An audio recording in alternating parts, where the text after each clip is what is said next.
Welcome to the Chris Spangle Show. Thanks so much. This is a bit of an update. I want to start with setting the table, okay? I disappeared for a couple of months, and it's because we had a baby. I want to just kind of share what's been going on and where we're at. I have a studio in Fountain Square in Indianapolis that I use for clients. So I feel like I need to give you an update. I've kind of disappeared this summer, and I apologize. We had a baby, and between the baby, the new job, clients, life, getting our new rhythms down, it was just crushing in terms of our schedule. But I'm feeling good about things now, and I have been working for months on this Foundation of Liberty episodes and kind of rethinking about what we're going to do here on the show. And so I am so in my head about doing this that I have defaulted to the Young Voices interviews just to get content out, because I'm not really saying what I think at this point. And I'll try to explain the psychology. So this show is like 13, 14 years old, started in 2012. So yeah, 13 years. And in the early years, especially with a group of friends, it's like YOLO, just say whatever. I had nothing on the line. I look back through my 20s and 30s, a lot of regrets, a lot of bad decisions. And I think about my great grandfather, dads. And dads, I knew him in his 80s and 90s. I was very fortunate to know my great grandparents. They grew up in a world that is so unbelievably different than mine. Dads grew up in Vincennes, Indiana, on the same mile square for like 95 years. And he started at one end of the road and then died at the other end of the road. And he never talked. We would go down there a few times a year to see them. And I mean, he would just mumble. He'd just murmur. Yeah. He'd never go to dinner with us. He didn't really talk or open up. And I don't know that that's the best thing. But, and then he got diagnosed with Alzheimer's in the mid-90s, and that's when he really started to talk all the time. It's kind of surprising, and I found out that he was like the pastor of his local little community church and all kinds of interesting things about him. But as I get older, I realize he didn't want to open his mouth and sound like an idiot.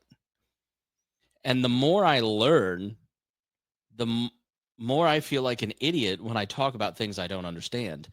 But that has kind of led me over the last couple years to talk less, to the detriment of this program, which is my passion. And I feel like I've undergone so many different intellectual changes since the pandemic. I would say that I am still libertarian. I still believe in the ideas. I'm less confident in the people. And I am going deeper in my faith. And I was really encouraged in the last episode that I put out, my conversation with Jacob Wingerad. I'm sorry if that's not how you say your name, Jacob. Probably, to be respectful, learn his name. I open up the newspaper now with disgust. It was such a fun hobby to get together with friends and talk about politics and libertarian politics when it was so theoretical. And I feel like we're in such a time now where things are not as theoretical as they once were. In 2009 at meetups, we would, we can debate mandatory vaccines. That'll never happen. And then that happens.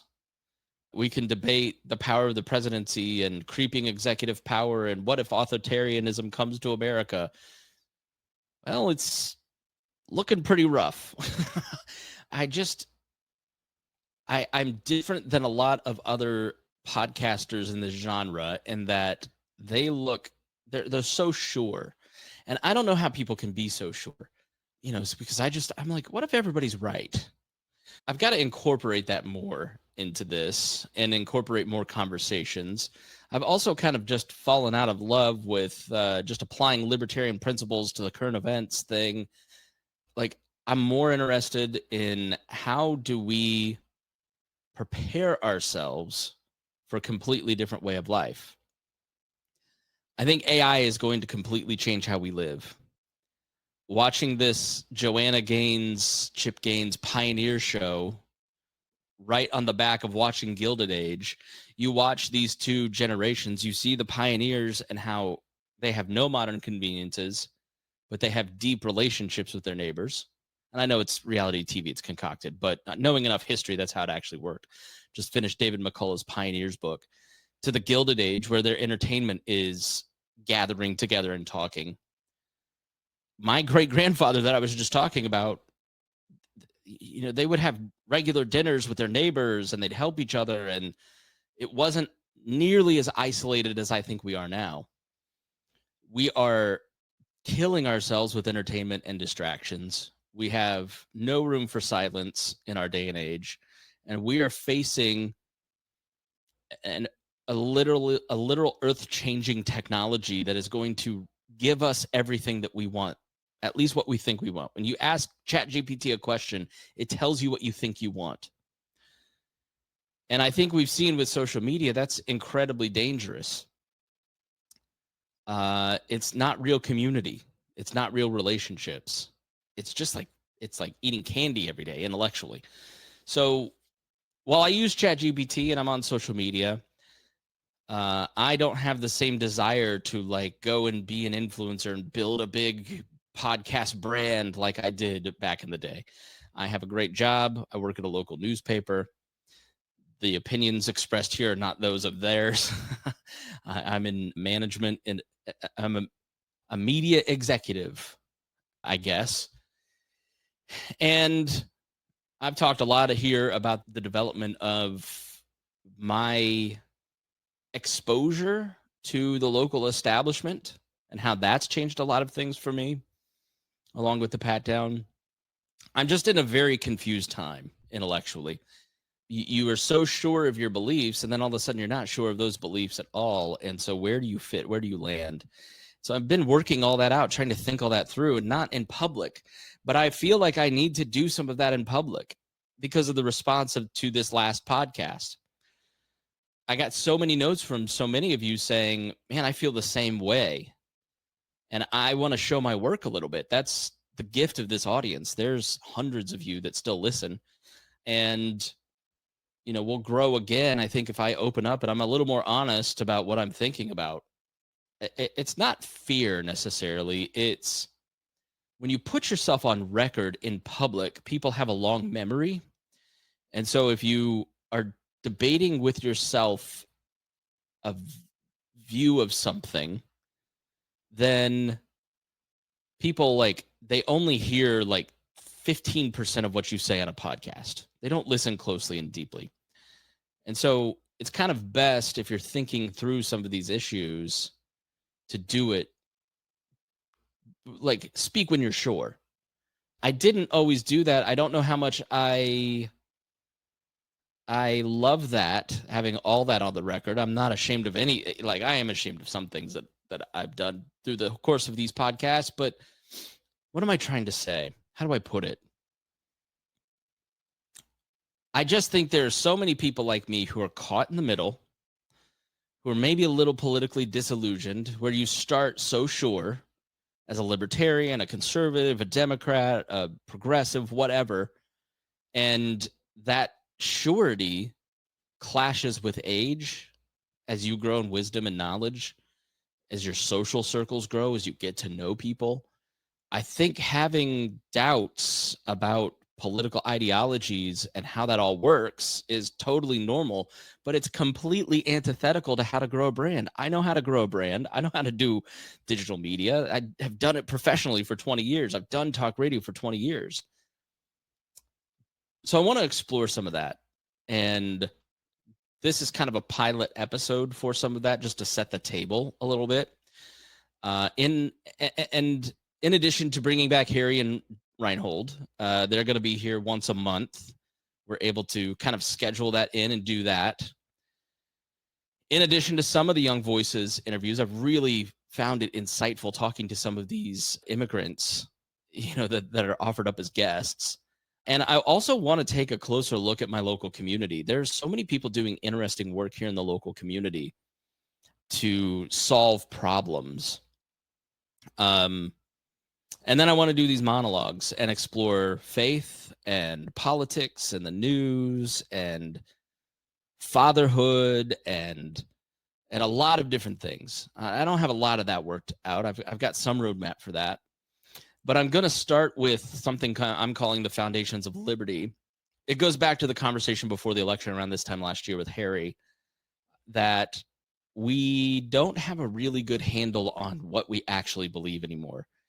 I feel like when you're faced with rapid change, both socially, technologically, politically, you get swept up in that motion of it all. And you've got to really like drill down on what you believe. And so I think for me, you know, there's a Christian term for it's called deconstruction, where you take out all of your beliefs, put them on the table, examine them, and rebuild what you actually believe. And I think some of it's kind of BS, but I think that's politically important, right? So I want to. I don't believe like libertarianism is what I think it is and what I say it is, or what some other podcaster thinks and says it is, or what some think tank says it is. I think libertarianism is a consistent philosophy by which you measure your own beliefs and by which you measure current events. And so I want to work through some of that, right? I'm starting with where I have been, which is these foundational beliefs of liberty. We're going to record the first episode. This is kind of the test to see if the camera looks good, if it sounds good, if the flow is good. I'd love your feedback. But we're going to work through like what are the basics of a functional society? What are the basics of libertarianism? What are the basics of a functional society? We're going to try to largely ignore what is happening through this series and make it a little bit of evergreen. I think that the ideas of liberty are not getting their fair shake right now. I think they're getting so muddied with current events, and every think tank and brand and podcaster is trying to chase after clicks and downloads that they're losing them. We're losing the message. So let's just get back to like a pure discussion of what is the philosophy, what are libertarian beliefs, where do I agree and disagree with these beliefs. Just lay it on the table, let you hear it, see what you think. Maybe you'll hear the ideas of something like open borders and hear the arguments for that, and you and I will not agree with them. Okay? Or we will negotiate with those libertarian beliefs to see where we fall. And then from there, figure out how to put that together to talk about that. I certainly am the other direction from Donald Trump. I think we really have to question when you have ICE, when you give ICE a budget larger than the Marines, where does that end? You're saying student loans are forgiven if you're an ICE agent, teenagers, you can become an ICE agent. Where does that end? Are you militarizing a branch of the executive branch? There's so much about right now that I think we have to go back to that foundation, especially in the year 250 of the Declaration. What did we believe? And what can we apply moving forward? But we need to reconnect with the foundational principles of the American founding. Well, just stick with me, okay? And I'd love your feedback. I'd love to hear from you as we work through that. The second piece is formation. I love being a dad. I love being married to my wife, Reagan. It has robbed this show more than any other aspect of my life because I love going home at 5 o'clock and being with my kids for 3 hours. It's just like you come home, and I never thought I'd have kids. I didn't really think I'd be remarried even before I met my now wife in 2019. But you come home and there's just like a party for you when you get there. And like having a kid is like watching a little fire. They're just always doing something interesting. But I want to drill down into some of these larger questions of what I'm working through, which is, what's the point of a family? The point of a family is to transmit values to the next generation. And I have largely been immature and flippant for most of my life. And now I am faced with the problem of training up 3 little kids, my stepdaughter and my son and my 7-week-old daughter, and transmitting to them values. But it's really hard to do that if you don't have values, if you haven't thought about what you believe. And so that's the journey that I've kind of been on, right? So, what is the foundation of a healthy society? And what is the formation of a healthy individual? And it feels scary and vulnerable to kind of come to the table here and say, that's the direction that I want to go, and have these conversations out loud and get back to giving you a peek into my life. When the last time I opened up to my audience here was a lot of peeking into my life that wasn't healthy, like the privacy.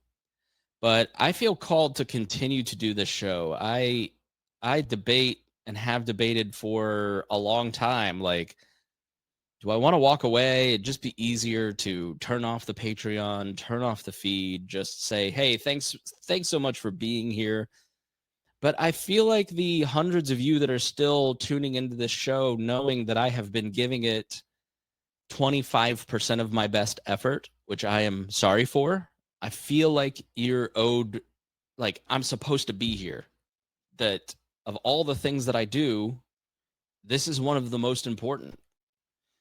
I have been given the skill set and this audience to share with you the knowledge that I'm being given, the wisdom that is being given to me by God. I mean, there's no reason on earth that Chris Spangle should have the family that he dreamed about. My parents got divorced when I was 15, and I have great parents. And believe me, I have a lot of grace for them after I went through my own divorce in 2014 and went through 8 years of really bad decision making and loneliness and grief that I might never have. Like, my happiest memory as a kid is 8, 9, 10, laying in front of the fire with the Christmas tree up, watching a Christmas movie with my mom or dad scratching the back of my head, and just that safety and comfort of having your family with you. I never thought I would have that, and I do now. And it's the most important thing in my life, to make sure that my kids have that great memory too. And does speaking out on a podcast that is somewhat self-aggrandizing risk that? Does it risk the income that you make at your job? Does it risk alienating friends? Like, it's a lot easier just to not do this anymore. But there's no reason that I should have the jobs that I have. There's no reason that God gave me by 40, every opportunity I ever dreamed about as a kid. My own radio show, which is this. Work as a professional comedian with the Pat Down and BET. There's no reason I should be on BET. The ability to make a meaningful impact in my community with groups like Citizen 7 and my day jobs. I've been taken to the mountaintop of what I wanted to do as a kid, and I got to peek over and see, if you want that, you have to do things that take away from your family. Like, if I wanted to be a stand-up comedian, I probably could have had the opportunity, but that would have meant weekends and weeknights away from my family. And I didn't want to do that. The opportunity with BET and Miss Pat on Miss Pat Settles It, I could have hired an agent and tried to get on more shows or develop some sort of career, but it would have taken me away from there, right? And so, as I kind of put everything on the table and say, like, what's really important, because time is such a limited strategic resource, what's important? And this just keeps coming back, this podcast, and sharing with you some of these things that I'm doing. These two veins, right? Foundational principles. the foundation of a healthy society and the formation of a healthy individual. I feel wholly and completely inadequate in talking about either of those, but I think that's part of it, right? Like when we talk about physical health, I am clearly not the man to be giving you advice on physical health, but I am maybe the person to kind of open up and show you some of these struggles, because one of the beautiful things about doing these podcasts is over the years, over the last 13 years, as I have shared with you the things I'm struggling with, you have written in and said, man, nobody's talking about that. And I was struggling with that too. So I just am comfortable in some ways in talking about some of this stuff in public. My wife is comfortable with me talking about some of these things in public. And I just feel like I need to keep doing this and keep being there. But it's going to be awkward in the beginning as I get my rhythms down and my skill set back. I think in so many ways I have atrophied from how to do this show properly, how to do a good interview, how to host a little round table with friends, and how to be entertaining. But I've got to push into it and just show up. And if the show sucks that week, it sucks. If it's good, it's good. But continue to do this and just have hope that whatever I do and say, you find beneficial, that you find helpful in your life, and that whatever consequences come, there's something better on the other side, because I'm being faithful in doing this. So I would love to hear from you. I'd love to hear, hey, I want to hear about this. I want to hear about this principle. I want you to cover this topic that is a housing, immigration. If there are personal things where you're like, I just can't get this thing in my right, I'll find somebody to come and have a discussion. I want this to be two-way. I want to get back to where this was a great conversation amongst friends. So I'm going to get started. This is the first one. And I just said, you're doing it this week. You have no roadmap. You're not prepared. You've thought about it for a few months, but you still haven't sat down and done it. But willpower is on the table. Okay, not the race car driver. I love to be lazy. I love to be comfortable. I love to not push myself. And I have to just build those rhythms into my life to fight that. So we're going to be here. And we look forward to having you join us. And the email is chris@chrisspangle.com. And thank you so much. And especially if you're a patron, if you've hung with us, we've had a few drop off the last couple of months. I probably should have said, hey, I'm taking a month break to deal with this child. And so my apologies for not being open about that. But yeah, here we are. And so let's get started. We're going to start with, like I said, the plan is Harry and Reinhold in the round table. We are libertarian style. Some of the interviews with some of those young voices folks about topical things, more personal episodes like this, thinking through issues, and then the Foundations of Liberty episodes. So stay tuned. Thanks for being with us, and we really look forward to talking with you more.